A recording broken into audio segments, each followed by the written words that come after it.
बिस्मिल्लाहिर्रहमानिर्रहीम। अस्सलाम वालेकुम। प्रोग्राम मास्टर क्लास कन्वर्सेशंस के साथ मैं हूं आपका मेज़बान दानियल हुसैन। आज के प्रोग्राम का आगाज़ मैं उजाला यास्मीन की एक कोटेशन से करूंगा।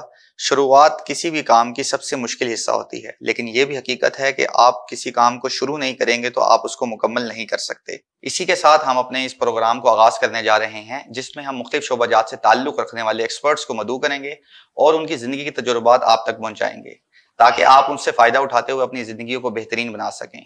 आज के हमारे प्रोग्राम के मेहमान बायोमेडिकल सेक्टर से ताल्लुक़ रखने वाली एक जानी मानी शख्सियत हैं, और अगर मैं कहूं कि बायोमेडिकल इंजीनियर्स जनूबी पंजाब के किंग और किंग मेकर हैं तो ये गलत ना होगा। आज के हमारे प्रोग्राम के मेहमान बतौर डिविजनल इंजीनियर बर्क में अपनी खिदमत सर अंजाम दे रहे हैं। हमारे साथ मौजूद हैं इंजीनियर कलीम साहब। सर अस्सलाम वालेकुम। जी वालेकुम सलाम। सर कैसे हैं आप? अल्हम्दुलिल्लाह। सर बहुत शुक्रिया आपका टाइम का। जी जी आई नो कि आप लोग बड़े मसरूफ थे, लेकिन आपने अपने बिजी स्केड्यूल से जो है टाइम निकाला। तो सर स्टार्ट करेंगे हम अपनी फील्ड से। बायोमेडिकल फील्ड से आप ताल्लुक रखते हैं, तो सबसे पहले काइंडली बताइएगा कि बायोमेडिकल इंजीनियरिंग क्या है, हमारे नाजरीन को इसके हवाले से बताइएगा। बायोमेडिकल इंजीनियरिंग देखें, इसमें ये बेसिकली अगर मैं बिल्कुल एक आम जबान और सादा अल्फाज में अगर मैं बयान करूँ, ये है MBBS प्लस इलेक्ट्रॉनिक इंजीनियर। इनमें जो सब्जेक्ट जो पढ़ाए जाते हैं उनका मिलाप दोनों जो है वो कंबाइन करके तो एक फील्ड स्टार्ट की गई है बायोमेडिकल इंजीनियरिंग। इस फील्ड के अंदर जो है वो जैसा कि नाम से ज़ाहिर है बायोमेडिकल इंजीनियरिंग, इसमें जो हॉस्पिटल में डिफरेंट जो बायोमेडिकल इक्विपमेंट हैं, जैसे बेसिक से लेके हाईटेक इक्विपमेंट, ECG मशीन है, वेंटिलेटर्स हैं, और इसके अलावा कार्डिक मॉनिटर्स हैं, एनेस्थीसिया मशीन है, CT स्कैन है, MRI है। ये बेसिकली उनकी रिपेयर मेंटेनेंस प्लस उसके साथ एंड यूजर की ट्रेनिंग, पैरामेडिक्स की ट्रेनिंग, ये फील्ड उससे रिलेटेड है और ये फील्ड बड़ी इंपॉर्टेंट है। तो ये बेसिकली एक सादा अल्फाज में बायोमेडिकल इंजीनियरिंग की तशरीह है जो मैंने बेसिकली अगर मैं कहूँ कि जो हमारे हॉस्पिटल के इक्विपमेंट हैं, जी जी, जिस तरह डॉक्टर के लिए एक मरीज उसका इंसान है और एक बायोमेडिकल इंजीनियर के लिए उसका जो एंड यूजर है या जो उसका मरीज है वो इक्विपमेंट है। जी बिल्कुल ऐसे ही है। मतलब आपने जो बात की है किसी हद तक सच है। इसमें कस्टोडियन जो है ना, मतलब जितना भी मेडिकल इक्विपमेंट हॉस्पिटल में अवेलेबल है, कस्टोडियन उनका जो है बायोमेडिकल इंजीनियर है। अब आप देखें कि बायोमेडिकल इक्विपमेंट की कितनी इंपॉर्टेंस है कि आज के दौर में मतलब डायग्नोसिस, ट्रीटमेंट, थेरेपी, ये सारा इक्विपमेंट बेस्ड जो है ना वो आ गया है। आपके सामने जब भी हम किसी क्लिनिक पे हॉस्पिटल में जाते हैं, इवन के डॉक्टर्स जो है वो स्टार्ट ही टेस्ट से करते हैं कि आप एक्सरे करवा लें, लैब टेस्ट करवा लें। तो बायोमेडिकल की इंपॉर्टेंस जो है ना वो इस हद तक मतलब आ गई है कि कुछ इक्विपमेंट जो है वो अपनी डॉक्टर के साथ साथ इक्विपमेंट एडवांस इतना आ गया कि वो आपको डायग्नोज भी कर देता है। सपोज अगर मैं एक ECG की बात करूं, अगर हम किसी पेशेंट की ECG करते हैं तो इस तरह की मशीन्स अवेलेबल हैं मार्केट में कि जो वो मतलब उसको इंटरफेयर या आपको रिजल्ट्स भी दे देती हैं, डायग्नोसिस भी आपको दे देती हैं। तो बायोमेडिकल इंजीनियरिंग की फील्ड बड़ी इंपॉर्टेंट है, ठीक है। और इसके बगैर मैं समझता हूँ कि लेटेस्ट टेक्निक्स या एडवांस या डायग्नोसिस जो है वो मतलब पॉसिबल नहीं है आज के दौर में। अच्छा सर, देखें बहुत से लोगों को जैसे नहीं पता इस फील्ड का, हमें नॉलेज है, तो ज़रा हमारे नाजरीन को ये भी बताएं कि बायोमेडिकल इंजीनियरिंग कौन कौन सी ऐसी इदारे हैं पंजाब में, सिंध में या हमारे पाकिस्तान में जो इसको करवा रहे हैं। क्योंकि नॉर्मली हम इलेक्ट्रिकल, मैकेनिकल या सिविल इंजीनियरिंग के बारे में सब लोग जानते हैं, लेकिन बायोमेडिकल इंजीनियरिंग कहाँ से हो रही है, इसके बारे में हमारे नाजरीन को बताएं। इस पे जो पायनर इंस्टीट्यूट है पाकिस्तान में वो कराची के अंदर है, सरसरी university of engineering and technology उसका नाम है। उन्होंने 96 में जो है वो फर्स्ट बैच वहाँ से 60 स्टूडेंट का निकला था। इसमें जो इंट्रोड्यूस जो इंजीनियरिंग पाकिस्तान में की है वो फर्स्ट जो है सर सैयद ने की है। देन उसके बाद अब पंजाब की साइड पे हम आए तो UT लाहौर है, टेक्सला है, इवन के नस्ट और रिफा ने भी इसमें मतलब स्टार्ट की है इंजीनियरिंग जो है इसमें। तो अब उसके साथ अब आप देखेंगे कि काफ़ी इंस्टीट्यूट हैं जो इस तरफ एक मतलब आ रहे हैं। एक अच्छी फील्ड है, इमर्जिंग फील्ड है। तो इसमें और इस PEC भी इसके अंदर इन्वॉल्व हो चुकी है। मतलब मीन्स के जो ग्रेजुएट इंजीनियर्स हैं उनको वो सर्टिफाइड एक्रेडिट जो है वो कर रही है इसमें। तो ये इंस्टीट्यूट हैं जो बायोमेडिकल इंजीनियरिंग ऑफर कर रहे हैं अभी इसमें। चलें, ये चीज़ काफ़ी हेल्पफुल होगी हमारी यूथ के लिए कि जी, यूथ के लिए डेफिनेटली बिल्कुल हेल्पफुल होगी उसमें जो है कि हमारे कौन कौन से ऐसे इंस्टीट्यूट हैं जो इस वक्त बायोमेडिकल इंजीनियरिंग का कोर्स ऑफर कर रहे हैं, और अगर कोई ऐसे बच्चे हैं जिन्होंने अपने करियर को इस फील्ड में ग्रो करना है तो वो इन इंस्टीट्यूट से ये कोर्स कर सकते हैं इंजीनियरिंग।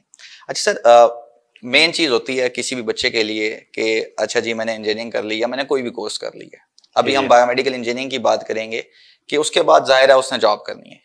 तो जॉब हमारे पास दो ही सेक्टर्स हैं, प्राइवेट हैं, पब्लिक हैं। तो इधर अपॉर्चुनिटीज के हवाले से बताएं हमारे नाजरीन को कि प्राइवेट और पब्लिक सेक्टर में क्या अपॉर्चुनिटीज हैं और किस तरह की हैं। इसमें देखें दोनों साइड पे अपॉर्चुनिटीज हैं। मतलब अगर हम पब्लिक सेक्टर की बात करें तो पब्लिक सेक्टर के अंदर हमारे पास दो इंस्टीट्यूट हैं। एक हमारे पास स्पेशलाइज्ड हेल्थ केयर, एक हमारे पास है primary health care. Specialized health care की अगर हम बात करते हैं तो उसमें जितने पंजाब के अंदर जितने हॉस्पिटल्स हैं उसमें गवर्नमेंट ने सीट्स क्रिएट की हैं बायोमेडिकल इंजीनियर्स की। और अगर हम प्राइमरी सेकेंडरी हेल्थ केयर की बात करें तो वहाँ पर मतलब सेक्रेटरी साहब अली जान साहब, उनका एक विजन था बहुत बड़ा। उन्होंने एक डिपार्टमेंट जो है वो बनाया बर्क जिसका बायोमेडिकल इक्विपमेंट रिसोर्स सेंटर है। उस बर्क का काम भी यही है कि डिफरेंट उनके इंजीनियर्स है और उनका जो है वो लेवल जो है DHQ, THQ, RSC और BHU तक है। इसमें जितना भी इक्विपमेंट फॉल करता है इवन कि उसके रिपेयर, मेंटेनेंस और ट्रेनिंग से लेके वो वर्क की जिम्मेदारी है उसमें जो है। तो दूसरी जानिब अगर हम प्राइवेट सेक्टर में भी आते हैं तो प्राइवेट सेक्टर के अंदर आपको मोडालिटी स्पेसिफिक इंजीनियर मिलते हैं जो कि एक बड़ी अच्छी फील्ड है। उसके अंदर मतलब आप ही होता है कि सिंपली एक जैसे सपोज कोई लैब का इक्विपमेंट है, केमिस्ट्री एनालाइजर है, हेमाटोलॉजी है या कोई और एक्सरे है, CT है, तो उसमें ये होता है कि मोडालिटी स्पेसिफिक डेडिकेटेड इंजीनियर जो है ना वो प्राइवेट सेक्टर हमारा प्रोड्यूस कर रहा है। और जिसमें ये होता है कि वो टोटल इक्विपमेंट का A to Z मतलब उसकी हैंडलिंग, रिपेयर, एप्लीकेशन से लेके वो प्राइवेट सेक्टर में आ रहा है। पब्लिक सेक्टर के अंदर इसमें जनरलाइज है कि इसमें आपको मतलब मोडालिटी स्पेसिफिक भी है कुछ इंस्टीट्यूट के अंदर, कुछ के अंदर जो है वो जनरल अवेलेबल है। आपको टोटली इक्विपमेंट का नो हाउ, रिपेयर, मेंटेनेंस जो है वो देखनी होती है। तो दोनों सेक्टर मैं समझता हूँ कि अच्छा एक अहम रोल अदा कर रहे हैं इसके अंदर, जॉब के हवाले से भी और कैपेसिटी बिल्डिंग के हवाले से। और दोनों सेक्टर्स एक दूसरे के साथ उनकी कोलैबोरेशन भी बहुत ज़रूरी है। बिल्कुल डेफिनेटली है भी, इसमें कोलैबोरेशन भी इनकी मतलब इस पॉइंट से है कि क्योंकि गवर्नमेंट में जितना भी मेडिकल इक्विपमेंट अवेलेबल है वो उसमें प्राइवेट सेक्टर या प्राइवेट कंपनीज जो अवेलेबल हैं उनके पास डिस्ट्रीब्यूशंस हैं। तो उनसे वो टेंडरिंग के थ्रू जो है मतलब पब्लिक प्रोक्योरमेंट प्रोसेस के थ्रू वो इक्विपमेंट जो है वो जो पब्लिक सेक्टर है उसमें आता है, उसके थ्रू जो है। तो दोनों सेक्टर इम्पोर्टेंट हैं, जॉब अवेलेबल हैं इसमें। और सर देखें यूथ के हवाले से क्या देखें, सेक्टर तो हैं, तो हमारे यूथ को ये थोड़ा सा गाइड करें कि क्या जो फाइनेंशियली अर्निंग है बायोमेडिकल सेक्टर में एज अ होल, पब्लिक और प्राइवेट, उसका कंपैरिजन अगर आप करें किसी दूसरी फील्ड के साथ तो क्या उसके साथ उसका कोई कंपैरिजन है, बेहतर है या किधर लाए कर रही है, सैचुरेशन की क्या कंडीशन है? तो इस हवाले से थोड़ा सा नाजरीन को बताइएगा। इसमें देखें सैचुरेशन की जहाँ तक बात है, बायोमेडिकल इंजीनियरिंग एक फील्ड इस तरह की है कि इसमें आपको वक्त गुजरने के साथ साथ नई चीज़ें जो है ना वो आपको मिलती हैं। अगर मैं एक इक्विपमेंट की बात करता हूँ, सपोज मैं अगर एक ECG मशीन की बात करता हूँ, तो अब देखें उसमें हर मशीन के अंदर इतनी एडवांसमेंट आ चुकी है, मतलब लेटेस्ट दिन ब दिन नई नई चीज़ें इंट्रोड्यूस हो रही हैं इसके अंदर। तो मैं ये समझता हूँ कि जॉब इसके अंदर अवेलेबल है इसके अंदर बिल्कुल, और नई जनरेशन को आना चाहिए इस साइड पे। तो सारी आपकी मेडिकल बेस या डायग्नोसिस बेस जो है वो देखें बायोमेडिकल इंजीनियरिंग के ऊपर जो है वो बेस कर रही हैं। नए नए इक्विपमेंट मार्केट में मतलब आ चुके हैं, नई एडवांसमेंट बहुत ज़्यादा इसके अंदर हो रही है इसके अंदर। तो उस पॉइंट ऑफ व्यू से मतलब एक यूथ के लिए या नई जनरेशन के लिए एक अच्छा प्लेटफॉर्म भी कंसिडर होगा अगर वो लोग इस साइड में आएँ, बायोमेडिकल इंजीनियरिंग की तरफ आएँ, तो उनके लिए एक बेहतर होगा। इवन के पाकिस्तान में भी और आउट ऑफ कंट्री भी मतलब इसमें जो है ना स्कोप मतलब है। सर के कहने का मकसद ये है कि अभी अपॉर्चुनिटीज मौजूद हैं, मौजूद स्लॉट्स हैं खाली हैं, क्योंकि इलेक्ट्रिकल, मैकेनिकल या जी सिविल जो है वो बहुत ज्यादा एज कम्पेयर टू बायोमेडिकल वो ज्यादा सैचुरेट हो चुकी ज़्यादा हैं। सेलेक्ट हो चुका, और इसमें अभी इसको थोड़ा टाइम मजीद लगेगा, मजीद तो उससे लगना बेहतर है कि अभी इससे फायदा उठाया जाए और इस फील्ड को ज्वाइन करके, इस फील्ड को ज्वाइन किया जाए। और बिल्कुल अर्निंग भी काफी कंपैरेटिव बेहतर है।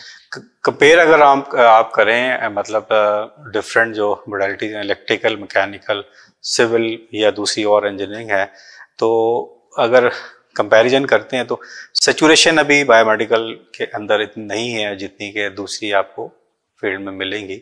उसमें जो है नाजरीन, इस वक्त हम लेंगे एक छोटा सा ब्रेक और उसके बाद हम मजीद सवालों का सिलसिला शुरू रखेंगे अपने मेहमान के साथ। मिलते हैं ब्रेक के बाद।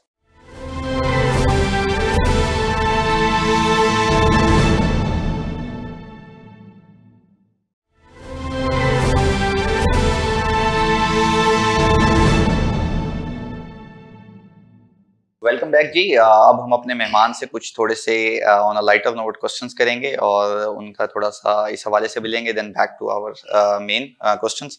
तो सर थोड़े से लाइट क्वेश्चंस हो जाएं। जी जी बिल्कुल, तो डेफिनेटली। सर, अगर आप क्या समझते हैं, अगर आप बायोमेडिकल इंजीनियर ना होते तो आप क्या बनना चाहते थे या क्या होते इस वक्त? देखिए, ये अगर मेरा जो स्कूल में जो ग्रुप था, वो बड़े अच्छे स्टूडेंट थे उसमें। मतलब मैं ये समझता हूँ कि अच्छे दोस्तों का बड़ा किरदार होता है उसमें। तो अगर वो मैं ग्रुप ज्वाइन ना करता या मेरे अच्छे दोस्त ना होते तो मेरा ख्याल है कि मैं बायोमेडिकल इंजीनियर के बजाय जो है वो अपना मतलब या कोई रेडी लगा रहा होता। ठीक है। नहीं, कुछ ऐसा तो ना कि आप बनना चाहते कि यार काश मैं। मेरा शुरू से एक्चुअली जब मैंने मैट्रिक किया, ठीक है, मेरे कुछ अपने अजीज थे जो इंजीनियर थे, और वो मैं सोचता था कि जब मैट्रिक में था तो मैं ये देखता था कि यार ये इंजीनियर है तो मैंने भी इंजीनियर बनना है। उस टाइम तक फील्ड का कोई आइडिया नहीं था, बस ये था कि जैसे भी जो भी बनना है सर इंजीनियर बनना। जैसे जैसे स्टडी जो है वो आगे, मतलब मैट्रिक के बाद एफएससी के बाद जब देखा, एनालाइज किया कि यार कौन सी फैकल्टी या कौन सी इंजीनियरिंग जो है वो की जाए, फिर उसके बाद सारा रिसर्च करने के बाद, देखने के बाद ये एनालाइज किया गया कि बायोमेडिकल फील्ड एक ऐसी है कि जिसके अंदर भी सैचुरेशन नहीं है और एक फील्ड भी अच्छी है। मेरा अपना इंटरेस्ट वैसे मेडिकल साइड पे था, तो उसमें तो उस पॉइंट ऑफ व्यू से मतलब मैं चाहता था कि कोई ऐसा हो कि मेडिकल प्लस और इंजीनियर। तो वो एक इत्तेफाक से जो है वो सर सैयद ने जो कि एक स्टेप लिया हुआ था यूनिवर्सिटी ने, तो फिर मैंने सोचा, मैंने कहा यार ये बेस्ट अभी वक्त है कि मैं बायोमेडिकल इंजीनियरिंग जो है वो करूं, ताकि अपना ख्वाब पूरा करूं कि मैं आने वाले उसमें दौर के अंदर वो इस पे एक लतीफा भी बना हुआ है ना कि अम्मी ने कहा डॉक्टर बने और डॉक्टर अब्बू ने बने, कहा इंजीनियर बने, आपने कहा बायोमेडिकल इंजीनियर बने। बायोमेडिकल इंजीनियर बने। तो अभी भी मतलब स्टार्ट में जब मैंने उनको ये कहा कि जी मैंने बायोमेडिकल इंजीनियरिंग करनी है, तो और उन्होंने पूछा कि कहाँ इसको, मैंने कहा जी हॉस्पिटल और मार्केट। उन्होंने कहा, वो हैरान होते थे, वो कहते हॉस्पिटल में और इंजीनियर, ठीक है।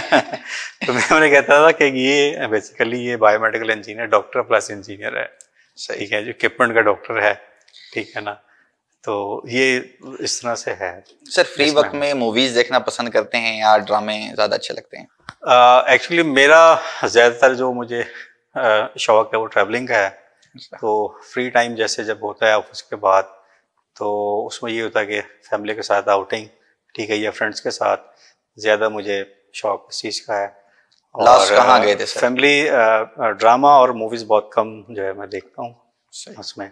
लास्ट अगर मुल्तान को लें तो मुल्तान में कोई ऐसा कोई स्पेसिफिक पॉइंट नहीं है, तो अभी फ्रेंड्स के साथ हम बारबेक्यू नाइट जो है ना, डिनर हमने उधर की है। तो बेसिकली इस चीज़ को मैं ज़्यादा इंजॉय करता हूँ कि गैदरिंग फ्रेंड के साथ हो या फैमिली के साथ हो, उस चीज़ को मैं ज़्यादा इंजॉय करता हूँ। सर म्यूजिक भी पसंद है?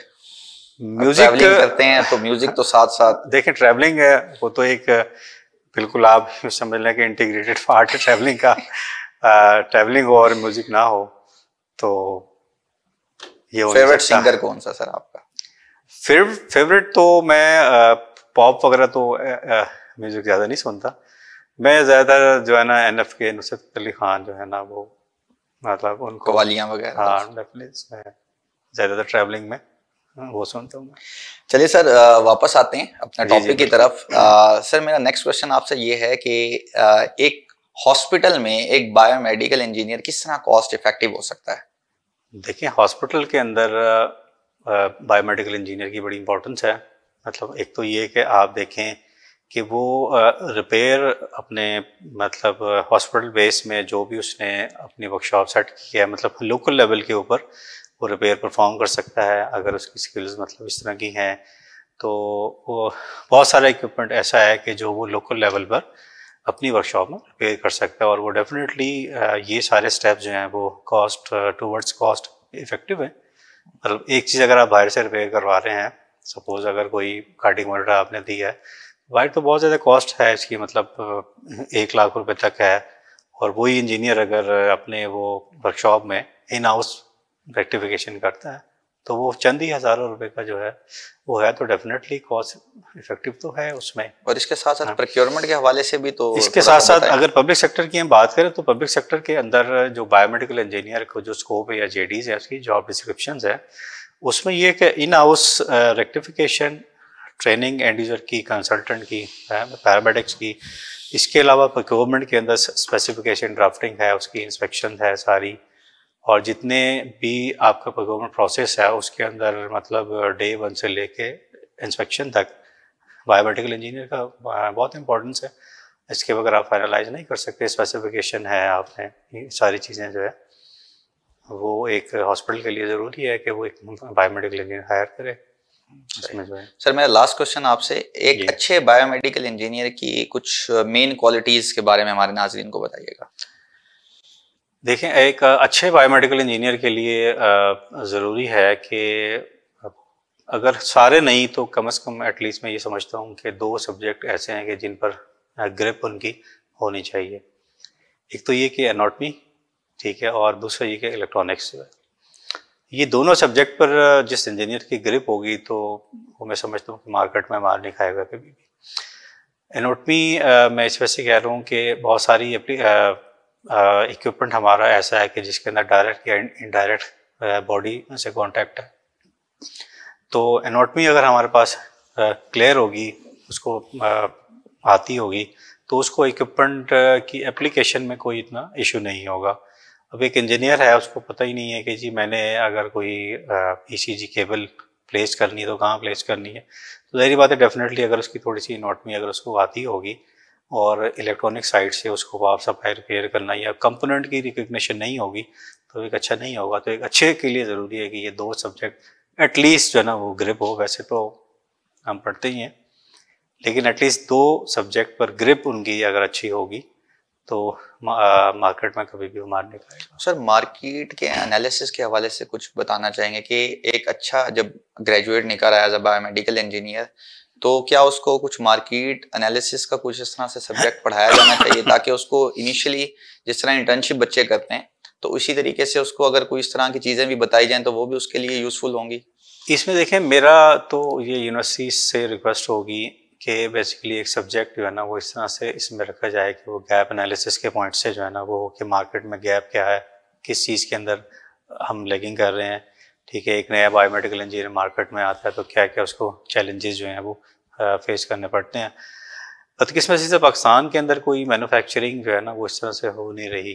इसमें जो है सिर्फ सिवाय चंद एक लोकल इक्विपमेंट के, जैसे टेबल है, ओटी टेबल है, लाइट्स हैं या ऑटोक्लेव वगैरह हैं या कोई डेंटल के इंस्ट्रूमेंट्स हैं, कोई इक्विपमेंट कोई डेडिकेटेड कोई इस तरह से बायोमेडिकल का पाकिस्तान में मैन्युफैक्चरिंग जो है ना वो नहीं हो रही।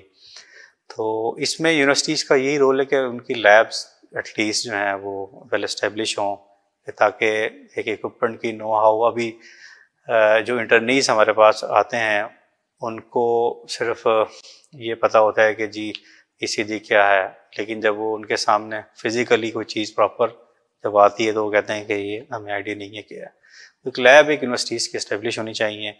मार्केट का में जो गैप एनालिसिस है, मतलब मीन्स के सपोज मैं कहूँ कि अगर एक बायोमेडिकल इंजीनियर किसी पब्लिक सेक्टर के अंदर आता है, ज्वाइन करता है, तो उसको रूल जो हैं, पेपरा रूल जो हैं, वो उनका आइडिया होना चाहिए। वो भी एक थोड़ा सा गैप एनालिसिस में एक साइड सब्जेक्ट के तौर पर इंक्लूड होना चाहिए उसमें। और प्लस जो है ना वो एटलीस्ट उसको थोड़ा सा इक्विपमेंट का नो हाउ दे दें कि जी ये बायोमेडिकल इक्विपमेंट के इतने इक्विपमेंट हैं, ये उनकी मॉडलिटीज़ हैं, तो मैं समझता हूँ कि ये होना चाहिए इसमें जो है।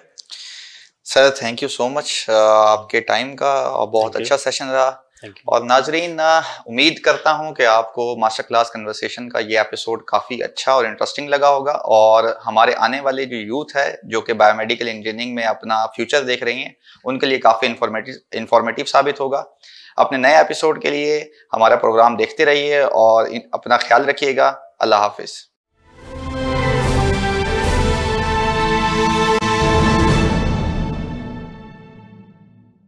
बार बार लोगों को बताया कि ये कोई इलीगल ग्रुप है, अभी तक उनके